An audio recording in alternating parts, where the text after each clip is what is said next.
ಇಂದಿನ ವಿಡಿಯೋ ವಿಷ್ಣು ಸಹಸ್ರನಾಮ ಸ್ತೋತ್ರದ 78ನೇ ಶ್ಲೋಕದ ಬಗ್ಗೆ. ಈ ವಿಡಿಯೋದಲ್ಲಿ ವಿಷ್ಣು ಸಹಸ್ರನಾಮ ಸ್ತೋತ್ರದ 78ನೇ ಶ್ಲೋಕದ ಅರ್ಥವನ್ನು ತಿಳಿದುಕೊಳ್ಳೋಣ ಮತ್ತು ಈ ಶ್ಲೋಕವನ್ನು ಪಠಿಸುವುದರಿಂದಾಗುವ ಪ್ರಯೋಜನಗಳನ್ನು ಸಹ ನಾವು ತಿಳಿಯೋಣ.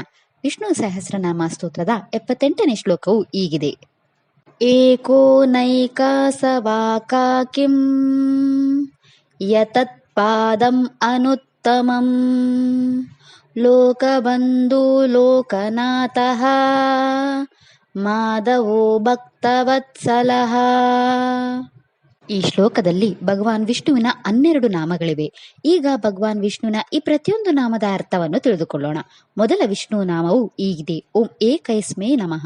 ಈ ವಿಷ್ಣು ನಾಮದ ಅರ್ಥ ಭಗವಾನ್ ವಿಷ್ಣು ಯಾವಾಗಲೂ ಒಂಟಿಯಾಗಿರುವವನು ಅಥವಾ ಯಾವುದೇ ರೀತಿಯ ಆಂತರಿಕ, ಬಾಹ್ಯ ಅಥವಾ ಭಿನ್ನ ವ್ಯತ್ಯಾಸಗಳಿಲ್ಲದವನು.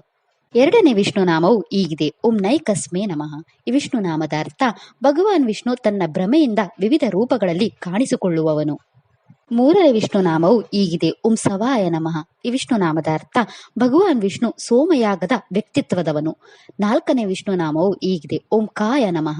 ಈ ವಿಷ್ಣು ನಾಮದ ಅರ್ಥ ಭಗವಾನ್ ವಿಷ್ಣು ಪಾಪಿಗಳಲ್ಲಿ ಅಥವಾ ಜೀವನದ ಸುಖಗಳನ್ನು ಪೂರೈಸಲು ಪೂಜಿಸಲ್ಪಡುವವರಲ್ಲಿಯೂ ಸಹ ಪ್ರಕಾಶಿಸುವವನು. ಐದನೇ ವಿಷ್ಣು ನಾಮವು ಹೀಗಿದೆ. ಓಂ ಕಸ್ಮೇ ನಮಃ. ಈ ವಿಷ್ಣು ನಾಮದ ಅರ್ಥ ಭಗವಾನ್ ವಿಷ್ಣು ಎಲ್ಲ ಮೌಲ್ಯಗಳ ಸಂಕಲನ ಎಂದು ಪರಿಗಣಿಸಲ್ಪಡಲು ಯೋಗ್ಯನಾದವನು. ಆರನೇ ವಿಷ್ಣು ನಾಮವು ಹೀಗಿದೆ. ಓಂ ಯಸ್ಮೇ ನಮಃ. ಈ ವಿಷ್ಣು ನಾಮದ ಅರ್ಥ ಭಗವಾನ್ ವಿಷ್ಣು ತನ್ನ ಭಕ್ತರಿಗೆ ಯಾವಾಗಲೂ ಸಹಾಯ ಮಾಡಲು ಪ್ರಯತ್ನಿಸುವವನು.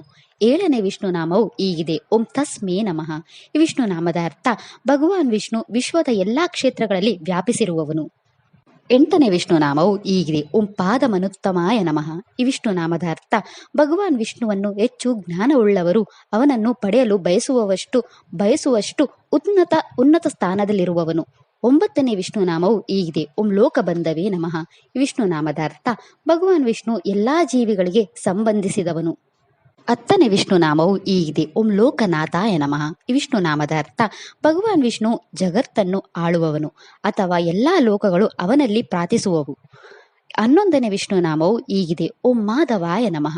ಈ ವಿಷ್ಣು ನಾಮದ ಅರ್ಥ ಭಗವಾನ್ ವಿಷ್ಣು ಮಧುಕುಲದಲ್ಲಿ ಜನಿಸಿದವನು.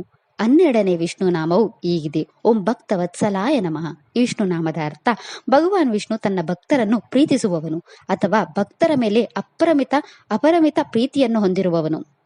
ಈ ಶ್ಲೋಕವನ್ನು ಪಠಿಸುವುದರಿಂದ ಅಥವಾ ಕೇಳುವುದರಿಂದ ನಮ್ಮ ಸುತ್ತಲೂ ರಕ್ಷಣಾತ್ಮಕ ಕವಚವನ್ನು ನಿರ್ಮಿಸುತ್ತದೆ. ಇದು ನಮ್ಮ ಎಲ್ಲ ಪಾಪಗಳನ್ನು ನಾಶಪಡಿಸುತ್ತದೆ, ನಮ್ಮ ಸುತ್ತಲಿನ ಎಲ್ಲ ನಕಾರಾತ್ಮಕ ಶಕ್ತಿಗಳನ್ನು ತೆಗೆದುಹಾಕುತ್ತದೆ ಮತ್ತು ನಮಗೆ ಮಾನಸಿಕ ಶಾಂತಿ, ಸಮೃದ್ಧಿ ಮತ್ತು ಆಧ್ಯಾತ್ಮಿಕ ಬೆಳವಣಿಗೆಯನ್ನು ನೀಡುತ್ತದೆ. ಇದರ ಹೊರತಾಗಿ ಇದು ನಮಗೆ ಉತ್ತಮ ಆರೋಗ್ಯ, ಗಮನ ಮತ್ತು ದೈನಂದಿನ ಯೋಗಕ್ಷೇಮವನ್ನು ಒದಗಿಸುತ್ತದೆ. ಈ ಶ್ಲೋಕವು ಭಗವಂತನ ಪ್ರೀತಿ, ವಿಶ್ವಾಸ, ಕಾಳಜಿ ಮತ್ತು ರಕ್ಷಣೆಯನ್ನು ಪಡೆಯಲು ನಮಗೆ ಸಹಾಯ ಮಾಡುತ್ತದೆ. ಪೂರ್ವ ಆಷಾಢ ನಕ್ಷತ್ರಕ್ಕೆ ಸೇರಿದ ಜನರು ತಮ್ಮ ಜೀವನದಲ್ಲಿನ ಎಲ್ಲಾ ಸಮಸ್ಯೆಗಳನ್ನು ತೊಡೆದುಹಾಕಲು ಮತ್ತು ನಿಮ್ಮ ಜೀವನದಲ್ಲಿ ಎಲ್ಲಾ ಶುಭಗಳನ್ನು ಪಡೆಯಲು ಈ ಮಂತ್ರವನ್ನು 27 ಬಾರಿ ಜಪಿಸಬೇಕು. ಇದಿಷ್ಟು ವಿಷ್ಣು ಸಹಸ್ರನಾಮ ಸ್ತೋತ್ರದ 78ನೇ ಶ್ಲೋಕದ ಕುರಿತಾಗಿತ್ತು. ನಾಳೆಯ ವಿಡಿಯೋದಲ್ಲಿ ವಿಷ್ಣು ಸಹಸ್ರನಾಮ ಸ್ತೋತ್ರದ 79ನೇ ಶ್ಲೋಕದ ಮೇಲೆ ಚಿಂತನೆಯನ್ನು ಮಾಡೋಣ. ಶ್ರೀಕೃಷ್ಣ ಅರ್ಪಣಮಸ್ತು. ಈ ವಿಡಿಯೋ ಇಷ್ಟ ಆದ್ರೆ ಲೈಕ್ ಮಾಡಿ, ಶೇರ್ ಮಾಡಿ ಮತ್ತು ಚಾನೆಲ್ ಸಪೋರ್ಟ್ ಮಾಡೋಕೆ ಸಬ್ಸ್ಕ್ರೈಬ್ ಮಾಡಿ. ಧನ್ಯವಾದಗಳು.